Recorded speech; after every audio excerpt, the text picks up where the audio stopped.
প্রথমে এই ভিডিওটা দেখেন, দেখে বলেন এডিটরকে কি নোবেল দেওয়া উচিত কিনা।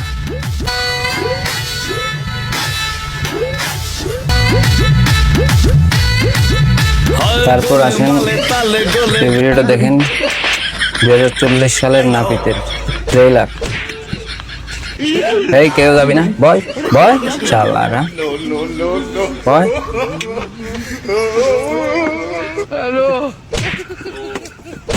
ওরে বাবা রে, এটা যদি 2040 সাল হয় কি হবে বুঝে নেবা। তারপরে যাব নেক্সট ভিডিওতে, চলেন। আরে বেটা উপরে দেখেন এই আপু এক্সকিউজ মি টাকা ফালায় গেল, অথচ ডাক দেওয়ার পরে কোনো পাত্তাই দিল না। ওরে আর কি, এখন খুঁজতেছে। নিচে কেন এখন এই ছেলেগুলো কি করে দেখেন। একদম ঠিক আছে, একদম।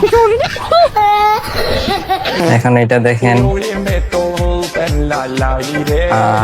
বিলিয়নদের চোখ ফাঁকি দেওয়া কত কঠিন। দেখেন লঞ্চটা কিন্তু অনেক সুন্দর, তাই না? সবাই কমেন্ট করে বলবেন লঞ্চটা কেমন ছিল। ধন্যবাদ সবাইকে।